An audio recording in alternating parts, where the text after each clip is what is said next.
गणतन्त्र समाप्त हुँदैछ या त्यसका सङ्केत छन्, सङ्घीयता समाप्त हुँदैछ, धर्मनिरपेक्षता समाप्त हुँदैछ।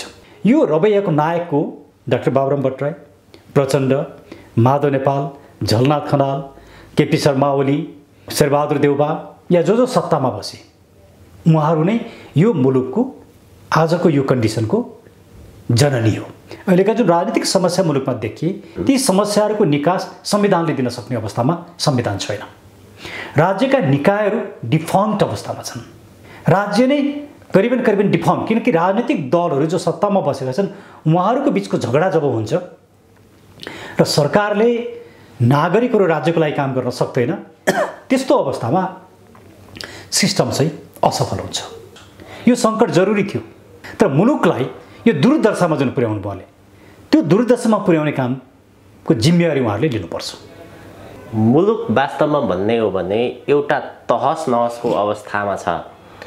मुलुक गम्भीर दुर्घटनामा पर्दैछ होइन, मुलुक गम्भीर दुर्घटनामा परिसक्यो। यो गम्भीर दुर्घटनाबाट कसरी बचाउने यो चाहिँ महत्त्वपूर्ण कुरा हो। यहाँले भन्दै गर्दाखेरि आज प्रतिपक्ष, सरकार र प्रतिपक्ष दुईटा खेमामा विभाजित छन्।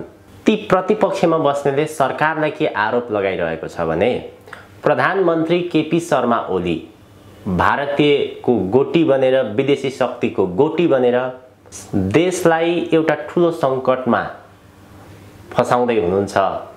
यदि त्यो हस्तक्षेप नरोक्ने हो भने चाहिँ मुलुकको सम्पूर्ण कुराहरू समाप्त हुन्छ भन्ने खालको जो प्रधानमन्त्री केपी शर्मा ओलीमाथि प्रतिपक्षको आरोप छ, एउटा यो प्रसङ्ग।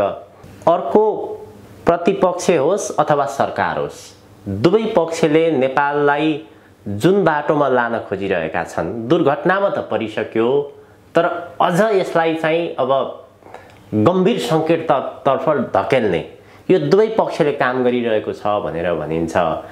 अब एउटा पक्ष चाहिँ चोखिनु, सम्पूर्ण यसको दोष, मुलुक जे दुर्घटनामा परिसक्यो यसको सम्पूर्ण दोष केपी शर्मा ओलीले लिनुपर्छ भनेर दोषारोपण गर्नु, यो विपक्षीहरूको गन्तव्य उद्देश्य चाहिँ के हो त? त्यसो भए यसमा प्रष्टै छ नि, उहाँहरूले केपी शर्मा ओलीलाई आरोप लाउनु भएको छ, केपी शर्मा ओलीले उहाँहरूलाई आरोप लाउनु भएको छ।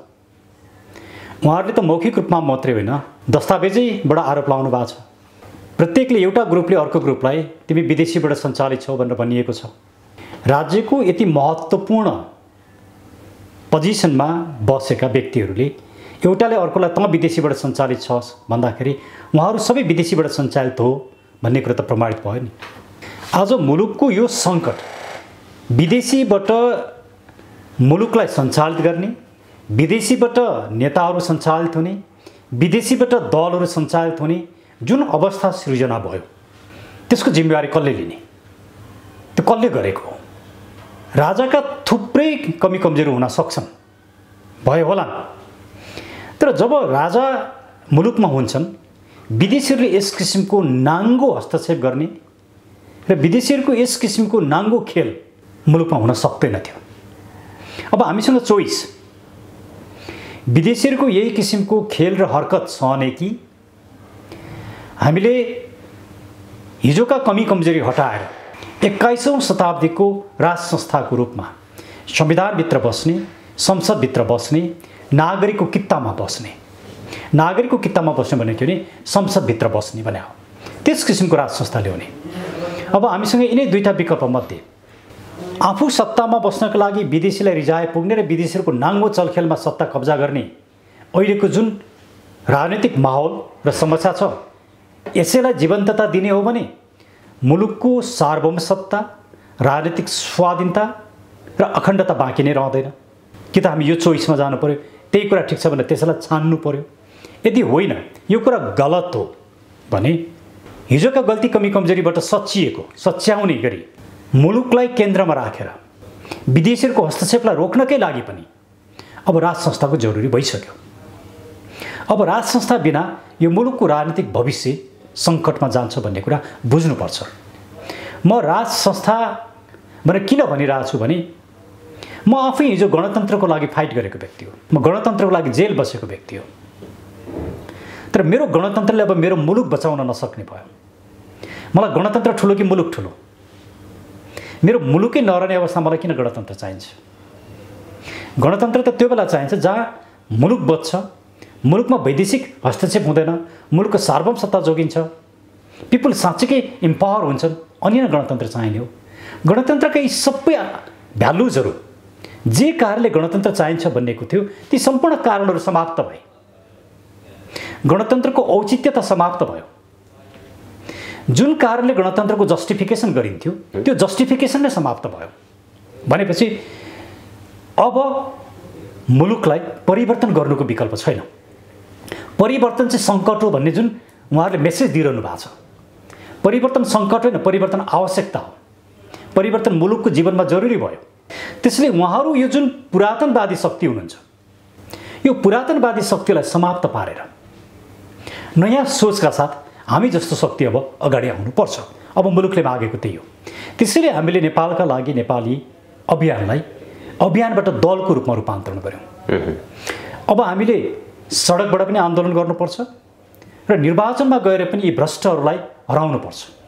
हामी निर्वाचनमा नजाने यिनै भ्रष्टलाई चाहिँ हामीले निर्वाचन फिल्ड छोडिदिने, अनि उनीहरू नै फेरि सत्तामा आउने, अनि हामी चाहिँ सडकमा मात्रै कराउने गर्दाखेरि भ्रष्टाचार अन्त्य भएन। एउटा चाहिँ तपाईहरूको यो राज संस्था नेपालमा पुनर्स्थापित हुनुपर्छ भनेर जे नेपालका लागि नेपाली अभियान खोलेर पछिल्लो समय दलमै पनि दर्ता गरिसक्नु भएको छ। यी कुरा गर्दै गर्दाखेरि महेश बस्नेतले सङ्केत गरेका कुराहरू र प्रधानमन्त्री केपी शर्मा ओलीलाई प्रतिपक्षले विपक्षले जुन प्रकारको आरोप लगाइरहेको छ, प्रधानमन्त्री केपी शर्मा ओली भारतको काँध चढेर नेपालमा हिन्दू राष्ट्र र राज संस्था स्थापित गर्न लागे, 12 बुँदे दिल्ली सम्झौताको कोर्स करेक्सन पनि भनेर भनेको छ। त्यहाँ त्यो तर्फ भारत गइरहेको भन्ने कुरा पनि छ। यथार्थमा चाहिँ त्यही नै हो खास? होइन, मैले भारतको तर्फबाट मैले बोल्न सक्दिनँ, किनकि म भारतको प्रवक्ता होइन। मैले मेरो आफ्नो विश्लेषण मात्रै बोल्ने हो। मैले मुलुकको आवश्यकता बोल्ने हो। मुलुकको आवश्यकता के हो भने, यो मुलुकको आवश्यकता भारतले निर्क्युल गर्ने होइन, यो मुलुकको आवश्यकता चीनले निर्क्युल गर्ने होइन, यो मुलुकको आवश्यकता अमेरिका या ब्रिटेन या युरोपियन युनियनले निर्क्युल गर्ने होइन। यो मुलुकको राजनीतिक आवश्यकता हामी नेपालीले निर्णय गर्ने हो। आजसम्मका सबै राजनीतिक परिवर्तनहरू विदेशीहरूको इसारा, निर्देशन, निर्णय, सहयोगबाट भए। अबको परिवर्तन पुरै स्वी जेनेरिस आफ्नै मौलिकतामा आधारित अबको परिवर्तन जरुरी छ। अब पनि हामीले भारतले परिवर्तन गर्देला, फलानाले गर्देला भन्ने अपेक्षामा रह्यौँ भने मुलुक झनै बेसी समस्याग्रस्त बन्दछ। त्यसले आज हामी प्रत्येक नेपाली नागरिकको पहिलो कर्तव्य के हो भने, मुलुकका सबै राजनीतिक दलहरू असफल भए, आजसम्म सत्तामा बसेका सबै नेताहरू असफल भए। अब नयाँ राजनैतिक नेतृत्व र दल खोज्ने हो, त्यसले मात्रै मुलुकलाई निकास दिन सक्छ। देशबाट नै परिवर्तन हुनुपर्छ, त्यसमा विदेशी शक्तिको प्रभाव र लगाव हुनु हुँदैन भन्दै गर्दाखेरि भू राजनीतिले गर्दा पछिल्लो समय के पनि खुलेर आएको देखियो भने विज्ञहरू के भन्दछन् भने नेपालमा परिवर्तन चाहिँ हुनुपर्ने हो, समय घर्केकै हो, यसभन्दा अगाडि नै हुनुपर्ने हो। तर विशेष गरी नेपालमा राजनीतिक परिवर्तनको महत्त्वपूर्ण बागडोरको रूपमा रहेको भारत, त्यहाँ भारतमा दुईटा खेमा छ। एउटा हिन्दू राष्ट्र र राज संस्था नेपालमा फर्काउनुपर्छ, त्यो फर्कायो भने नेपाललाई पनि त्यसले हरेक दृष्टिकोणले चाहिँ सहयोग, सपोर्ट, सुरक्षा हरेक दृष्टिकोणले त्यसले मद्दत नै पुग्छ भन्ने एउटा तबका। अर्को तबका जो कांग्रेस आएको त्यसले चाहिँ नेपालमा हिन्दू राष्ट्र र राज संस्था चाहँदैन, नेपालमा धर्मनिरपेक्षता र गणतन्त्र नै कायम रहोस् भनेर भन्छन्। यी दुई बीचको टकराव, बाह्य शक्तिहरूको टकरावले गर्दाखेरि नेपालमा परिवर्तन ढिलो भइरहेको छ भन्छन् नि। कुरा के हो भने, भारतले नेपाललाई हेर्ने जुन नेरुभियन डक्ट्रिन छ, त्यो डक्ट्रिन नै भारतको गलत भयो। त्यो कुरा भारतीयहरूले पनि बुझ्नुपर्छ, बुझेका छन् भन्ने मलाई लाग्छ। त्यो 1950 को छिमेकीहरूलाई हेर्ने इन्टरनेसनल पोलिसी अब काम लाग्दैन। इन्टरनेसनल लमा, इन्टरनेसनल डिप्लोमेसीमा धेरै ठुलो परिवर्तन आइसकेको छ। त्यसले भारतको पनि हित केमा हुन्छ भने, नेपालमा हुने प्रत्येक गतिविधिहरू स्थायित्वको पक्षमा हुनुपर्छ। नेपालमा भएको स्थायित्व र समृद्धिले मात्रै भारतको हित हुन्छ। नेपालमा राजनीतिक रूपमा अस्थिरता भए, टेरोरिस्ट एक्टिभिटिजहरू हुन थाल्यो भने त्यसको सबभन्दा ठुलो असर भारतलाई पर्छ। त्यसैले राज संस्था यता हिजोको राजालाई फालेर, हिजोको राजतन्त्रलाई फालेर भारतले अहिले पश्चाताप गर्नु स्वाभाविक हो। किन भारतीय रिटायर्ड आर्मीका विभिन्न व्यक्तिहरू र विश्लेषकहरूले त्यो कुराहरू बोलेका देखिन्छन् र भारतले हिजो नेपालको राजा फालेको हो भन्ने कुरा त विभिन्न डकुमेन्टहरूले देखाइसकेको अवस्था छ। त्यसले हिजोको परिप्रेक्ष्यमा जसले जहाँ जहाँ गल्ती गरे आज सबैले महसुस गर्नुपर्ने बेला भइसक्यो। भारतले पनि त्यो कुरा महसुस गर्ने बेला भइसक्यो। भारतले गरेको छ कि छैन मैले भन्न मिल्दैन, भन्न सक्दिनँ म। तर यदि भारतले अब पनि महसुस गरेन भने it will be too late. किनकि भोलि कुनै पनि कारणले नेपालमा हुने गतिविधिहरू राजनीतिक रूपमा अस्थिर भयो भने त्यसले भारतलाई पनि असर गर्छ। किन असर गर्छ भने अबको भारत भनेको अबको दुनियाँलाई पोलिटिकल्ली मात्रै हेर्न मिल्दैन। अबको दुनियाँ भनेको इकोनोमिक पर्सपेक्टिभबाट हेर्नुपर्छ। भारत र चीनको व्यापार कनेक्ट गर्दाखेरि मात्रै भारत र चीनको समृद्धि हुन्छ र उनीहरू ग्लोबल्ली पावरफुल इकोनोमी हुन्छन् र पोलिटिकल एरेनामा पनि पावरफुल हुन्छन्। त्यसको लागि नेपाल चाहिँ कनेक्टिङ फ्याक्टर हो। चीन र भारतलाई उनीहरूको ट्रेडको लागि कनेक्टिङ नेपालले गर्न सक्छ। त्यो अवसरको रूपमा नेपालमा एउटा peaceful stable government, nationalist government चाहिन्छ। त्यो गभर्मेन्टका लागि राजाले पोलिटिकल पावर एक्सर्साइज गर्ने होइन, तर राज संस्था हुँदाखेरि चाहिँ विदेशीहरूको चलखेल कम हुन्छ, एमसिसी जस्ता कुराहरू आउँदैनन्। अहिले जसरी विदेशीहरू आएर नेपालका राजनीतिक दल र प्रधानमन्त्रीहरूलाई भेट्छन् र दलका नेताहरूलाई भेटेर जुन किसिमको राजनीतिक माहौल बिगार्ने काम भएको छ त्यस्तो अवस्था हुँदैन। त्यही हामीलाई एउटा गार्जियनको रूपमा त्यो संस्थाको जरुरी छ। हामीले यो कुरालाई बुझ्न सकेनौँ, मुलुकको यो विशेषतालाई बुझ्न सकेनौँ भने हामीले मुलुकप्रति नै अन्याय गरिराखेका हुन्छौँ। त्यसले कोइसन आफ्नो इन्ट्रेस्टलाई हेरेर, मेरो फाइदालाई हेरेर, प्रत्येक व्यक्तिले आफ्नो फाइदालाई हेरेर कुरा गर्ने बेला अब गइसक्यो। अब मुलुकको हितलाई हेर्नु पर्यो। त्यो कन्टेक्स्टमा 12 बुँदेले नै जुन समस्या नेपालमा सिर्जना गर्यो त्यो समस्याको हामीले समाधान नखोज्ने हो भने त्यो समाधान भनेको हामीले विदेशीलाई चिड्याउनु हुँदैन, हाम्रा मित्र राष्ट्रहरूलाई चिड्याउनु हुँदैन, उनीहरूको अहित गर्न हुँदैन, तर उनीहरूको इसारामा उनीहरूको बुई चढेर हिँड्ने पनि होइन। यो 12 बुँदे दिल्ली सम्झौताबाट आएको यो व्यवस्था भनेर भनिन्छ। अब परिवर्तन हुँदाखेरि चाहिँ यो 12 बुँदे सम्झौता भन्दा बाहिर गएर भारतको प्रभाव बिना, प्रभाव बेगर परिवर्तन हुने सम्भावना त्यस्तो देखिन्छ। अनि भारतले अब हुने परिवर्तनको विरुद्धमा भारत जान हुँदैन, त्यति मात्रै हो। भारतले बुई चढेर, भारतको बुई चढेर परिवर्तन गर्ने कुरा सोच्नु हुँदैन। तर हाम्रामा भएका परिवर्तनलाई हाम्रा छिमेकीहरूले, मित्र राष्ट्रहरूले त्यसको विरुद्धमा जान हुँदैन, किनकि हामी उनीहरूको विरुद्धमा जाँदैनौँ। इन्टरनेसनल ल पनि हो, डिप्लोमेसी पनि छोटकरीमा। त्यसले हाम्रो परिवर्तन चाहिँ हामी नेपालीहरूले के चाहन्छौँ त? अब खुला रूपमा गाउँदेखि लिएर टोलदेखि लिएर छलफल गर्ने बेला आइसक्यो। आजभन्दा 2 वर्ष अगाडि जब हामी राज संस्थाको विषयमा कुरा गर्थ्यौँ, हामी प्रमाणित इन्स्टिट्युसनको बारेमा कुरा गर्ने हामी नै पहिलो व्यक्ति हौँ। मैले गरे हो। त्यो बेलामा मुलुकमा राजा आउलान् र यस्तो पनि होला र भनेर मानिसहरू कुरा गर्थे। अहिले प्रत्येक मान्छेले भन्न थाल्यो, त्यो कम्युनिस्ट हुन् कि, त्यो काङ्ग्रेस हुन् कि, त्यो स्वतन्त्र हुन् कि, जुनसुकै दलमा भएका हुन्, अहिले धेरै ठुलो मेजोरिटीले के भन्न थाल्यो भने अब यो किसिमको राजनीतिले मुलुकलाई अगाडि बढाउन सक्दैन, कोर्स करेक्सन मात्र होइन, कोर्स चेन्ज हुनुपर्छ। अब मुलुक परिवर्तनको सङ्घारमा छ भन्ने कुरा सबैले बोल्न थाले, सबैले लेख्न थाले। त्यसले हाम्रो भनाइ के हो भने अब विकल्प धेरै लामो कुरा गर्नु छैन, 4-5 वटा कुराहरू अबको विकल्प भनेको। नम्बर 1, नेपालको पोलिटिकल स्टेबिलिटी चाहिँ राज संस्थासहितको लोकतन्त्र। मैले यो किन जोडिरहेको छु भने विश्वेश्वर प्रसाद कोइरालाको पनि पोलिटिकल थट यही हो, मदन भण्डारीको पनि पोलिटिकल थट यही हो।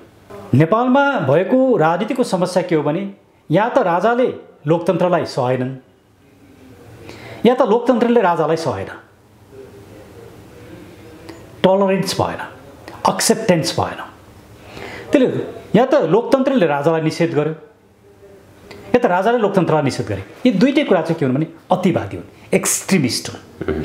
यी दुईटै कुराबाट बाहिर निकालेर लोकतन्त्र र राज संस्थालाई सँगसँगै हिँडाउने जुन थट नेपालका लागि नेपालले ल्याएको छ त्यो नै यो मुलुकको निकास हो। पहिलो यसो भन्दाखेरि कतिपय व्यक्तिहरूले राजा भए पुगिहाल्यो नि राजा मात्रै भन्छन्, हामी राजा मात्रै भन्दैनौँ, राजा सहितको लोकतन्त्र। त्यति मात्रै पनि हामी भन्दैनौँ, राजाले अब कुनै पनि किसिमले राजनीतिक पावर एक्सर्साइज गरेर हिजोका जस्ता समस्याहरू सृजना गर्नु हुँदैन। राजा अर्थात् राजा लोकतन्त्रको लागि खतरा बन्नु हुँदैन र लोकतन्त्र पनि राजाको लागि खतरा बन्नु हुँदैन। यो भिजन नै, यो थट नै नेपालको पोलिटिकल स्टेबिलिटीको थट हो। यसलाई रोक्नु भनेको मुलुकलाई समस्याग्रस्त बनाउनु। अहिलेकै बजेटलाई हेरौँ, लगभग 2 खर्ब बराबर चाहिँ हामीले संहिता टिकाउनलाई ऋण लिनुपर्छ। हाम्रो आन्तरिक राजस्वले पुग्दैन। हाम्रो सिङ्गो आन्तरिक राजस्व प्लस 2 खर्ब ऋण लिएपछि मात्रै संहिता टिक्छ। प्रत्येक वर्ष यति ठुलो रकम ऋण लिएर हामीलाई संहिता किन टिकाउनु पर्यो? के हो यसको आवश्यकता? संहिता नहुँदाखेरि मुलुक हुँदैन। संहिता चाहिँ मुलुकको लागि बोझ भयो। अब पनि हामीले यो बुझेनौँ भने त्यो 2 खरब पैसा त हामी शिक्षा, स्वास्थ्य, गरिबी निवारण, युवाहरूको रोजगारीमा लगाउन सक्थ्यौँ नि। हामीले यो बजेटलाई अहिले पनि लगभग 80% चाहिँ साधारण खर्चमा जान्छ संहिता टिकाउन। यसलाई घटाएर 50%मा ल्याउनुपर्छ, अनि मात्रै मुलुक विकास हुन सक्छ। अब तेस्रो कुरा, हामी के कारणले नेपाली छौँ? हामी हाम्रो सभ्यताको कारणले नेपाली छौँ। हाम्रो पहिचान नेपाली हो, हाम्रो संस्कृति नेपाली हो, हाम्रो चिन्तन नेपाली हो। अर्थात् जुन विचारले यो मुलुकलाई एकताको सूत्रमा लिएर आयो, पृथ्वी पथ, यो भनेको चाहिँ के हो भने मौलिक राजनीतिक चेतना र चिन्तन हो। त्यसले अबको राजनीति भनेको हाम्रो सभ्यताको राजनीति हो। चिनिया राष्ट्रपतिले भने नि अबको दुनियाँको राजनीति भनेको कोरा राजनीतिक सिद्धान्तको राजनीति होइन, अबको सभ्यताको राजनीति हो। त्यसले नेपाललाई हेर्नुहोस्, नेपाल कस्तो भूमि हो। यहाँ 5वटा धर्महरू यो मुलुकले दिएको छ। हिन्दू धर्म, वेद यहीँ जन्मेको छ, बुद्ध धर्म, जैन धर्म, किराँत धर्म लगायतका धर्महरू यसले दिएको छ। यति ठुलो ज्ञानको भण्डार दुनियाँमा कहीँ पनि छैन। त्यति मात्रै होइन, पाणिनीको ग्रामर सबभन्दा पहिलो ग्रामर दुनियाँमा। तपाईँ साङ्ख्य दर्शन हेर्नुहोस्, नेपालले दिएको। योगा दर्शन हेर्नुहोस्, नेपालले दिएको। न्याय दर्शन हेर्नुहोस्, नेपालले दिएको। यति ठुलो दर्शन दिने मुलुक, यति ठुलो ज्ञान दिने मुलुक, त्यो चेतना र त्यो चिन्तनलाई हामीले एउटा मौलिक राजनीतिक चेतना र चिन्तनमा लगाउन सकेनौँ भने मुलुक अस्थिर हुन्छ।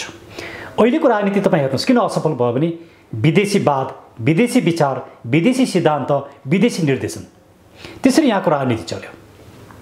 यसैको अन्त्यको लागि नेपालका लागि नेपाली स्थापित हो। त्यसले हामी विदेशीवाद र विचारमा विश्वास गर्दैनौँ। हामी मौलिक राजनीतिक चिन्तन, पृथ्वी पथ, नेपालवादमा विश्वास गर्छौँ। त्यसले अबको यो मुलुकलाई कसरी निकास दिन्छ भने त्यो नेपालका लागि नेपाली मात्रै हो। यसो त अब क्लियर हुन के जरुरी छ भने अब किता काट हुन जरुरी छ। यो झगडा भनेको ओलीको बिचमा, प्रचण्डको बिचमा, शेरबहादुर देउवाको बिचको झगडा होइन। यी सबै एउटै ड्याङका मान्छेहरू हुन्। के को झगडा हो त यो खास? उहाँहरू त सत्ताको झगडा हो। को सत्तामा बस्ने भन्ने कुरा हो, मुलुक बनाउने होइन। हाम्रो भनेको मुलुक बनाउने कुरा हो। त्यसले उहाँहरू एउटै समूहमा पर्नुहुन्छ। यी सबैको विरुद्धमा हामी छौँ। यी सबैको अन्त्य जरुरी छ। विचारको विषयमा, सिद्धान्तको विषयमा, नेपालका लागि नेपाली पार्टीको विषयमा, अभियानको विषयमा लामो समयदेखि यहाँहरूले आफ्नो धारणाहरू प्रष्ट रूपमा राख्दै आइरहनु भएको छ। जनताले पनि बुझेका छन्। विशेष गरी महत्त्वपूर्ण सवाल चाहिँ के छ भने परिवर्तन कुन माध्यमबाट, पहिलो कुरो। दोस्रो कुरो, राज संस्थाप्रति तपाईँहरूको जुन प्रकारको सिद्धान्त धारणा छ, राज संस्थाप्रति अलिक बेग्लै प्रकारको धारणा राख्ने पनि व्यक्तिहरू छन्। जस्तै राजालाई एउटा सीमित अधिकारभित्र मात्र राखिनु हुँदैन, केही अधिकार चाहिँ दिनुपर्छ राज संस्थालाई। होइन भने मूर्तिका रूपमा, एउटा संस्थापकका रूपमा मात्र राजाले ल्याउने हो भने त्यसको कुनै त्यो अर्थ हुँदैन। त्यो नबुझ्नेहरूले, राजनीति नबुझ्नेहरूले भनेको बनायो। राजा हेड अफ द स्टेट हुनु भनेको हेड अफ द स्टेटको अधिकार हुन्छ। राजाले पोलिटिकल पावर एक्सर्साइज गर्नु भएन भनेको हामीले। ठिक छ, परिवर्तन चाहिँ कुन माध्यमबाट, कसरी हो? दुईटा माध्यमबाट। एउटा आन्दोलनको माध्यमबाट, शान्तिपूर्ण आन्दोलन र विद्रोहको माध्यमबाट एउटा परिवर्तन, अर्को परिवर्तन इलेक्सनको माध्यमबाट। इलेक्सनका माध्यमबाट अहिले सत्तामा भएका सम्पूर्ण भ्रष्टहरूलाई, कोभिडमा पनि कमिसनको खेल गर्नेहरूलाई नहटाउने हो भने मुलुक ज्यादै ठुलो पीडामा फस्छ। त्यसैले इलेक्सनको माध्यमबाट यिनीहरूलाई हटाउने र संविधानलाई नै आमूल रूपमा परिवर्तन र परिमार्जन गरेर हाम्रा एजेन्डाहरू स्थापित गर्ने।